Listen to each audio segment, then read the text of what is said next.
নমস্কার, আমি বাবলি আর আপনারা দেখছেন বঙ্গবাবলি ইউটিউব চ্যানেল। আপনাদের সকলকে বঙ্গবাবলি ইউটিউব চ্যানেলে স্বাগত।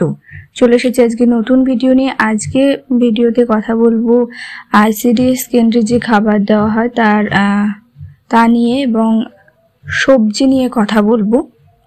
অনেক সময় খবরে দেখা যায় যে আইসিডিএস কেন্দ্রে খাবারে ঠিকমতো সবজি দেন না আইসিডিএস কর্মীরা। এ নিয়ে অনেক অভিযোগ আইসিডিএস কর্মীর বিরুদ্ধে থাকে। আজকের টপিক এই আইসিডিএস কেন্দ্রে সবজি দেওয়া নিয়ে।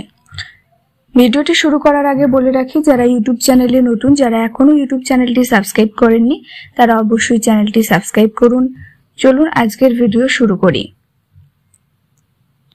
আইসিডিএস কেন্দ্রে 3 দিন সবজি দিয়ে খিচুড়ি দেওয়া হয় এবং 3 দিন ভাত দেওয়া হয়, ডিম সেদ্ধ দেওয়া হয় বাচ্চাদের। অনেক জায়গায় পাবলিক ডিমান্ডে সপ্তাহে 6 দিনই খিচুড়ি দেওয়া হয় সবজি দিয়ে। আমরা অনেক সময় খবরে দেখতে পাই যে আইসিডিএস কেন্দ্রের কর্মী ঠিকমতো সবজি দিচ্ছেন না, খিচুড়ির গুণগত মান কমে যাচ্ছে। চলুন তাহলে জানি এই সবজির জন্য গভর্নমেন্ট কত টাকা আইসিডিএস কর্মীকে দেন। সবজির জন্য মাথাপিছু 11 পয়সা ধার্য করেছেন সরকার। সপ্তাহে 3 দিনের জন্য মাথাপিছু 11 পয়সা। ধরুন কোনো সেন্টারে 50 জন প্রাপক আছে, 50 জন বাচ্চা আছে, তাহলে এই 50 জন শিশুর মাথাপিছু কত টাকা সবজির জন্য গভর্নমেন্ট দেবে? মাথাপিছু 11 পয়সা করে হলে 50 জন শিশুর জন্য 5 টাকা 50 পয়সা হচ্ছে, মানে 5.5 টাকায় আপনাকে সবজি কিনতে হবে খিচুড়িতে দেওয়ার জন্য। বর্তমান এই বাজার মূল্য অনুযায়ী 5.5 টাকায় ঠিক কি সবজি হয় তা আপনারা অনুমান করতে পারছেন।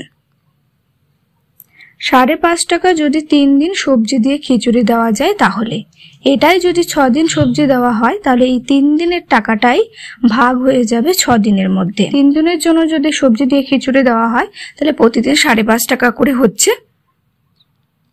আর যদি 6 দিনই দেওয়া হয়, তাহলে প্রতিদিন প্রায় মাথাপিছু 3 টাকা করে পড়ছে।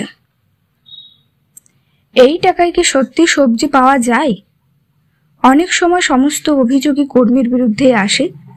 অঙ্গনওয়াড়ি কর্মীদের প্রত্যেক সেন্টারেই একটি চার্ট রেখে দেওয়া এবং সেই চার্টে সবজির জন্য গভর্নমেন্ট তাদের কত টাকা দিচ্ছেন সেটাও লিখে রাখা উচিত। তাহলে হয়তো কিছুটা হলেও পাবলিক বুঝতে পারবেন যে এক্ষেত্রে আইসিডিএস কর্মীরা কতটা অসহায়। এই ছিল আজকের ভিডিও। ভিডিওটি ভালো লাগলে অবশ্যই লাইক করবেন, শেয়ার করবেন। ইউটিউব চ্যানেলে নতুন হয়ে থাকলে চ্যানেলটি সাবস্ক্রাইব করবেন। আইসিডিএস কেন্দ্রিক ভিডিও এই চ্যানেলে আপনারা নিয়মিত পেয়ে যাবেন। আপনারা কমেন্ট করে জানাতে পারেন আর কি বিষয় নিয়ে ভিডিও বানালে ভালো হয়। চেষ্টা করব সেই সব বিষয় নিয়ে ভিডিও বানানোর।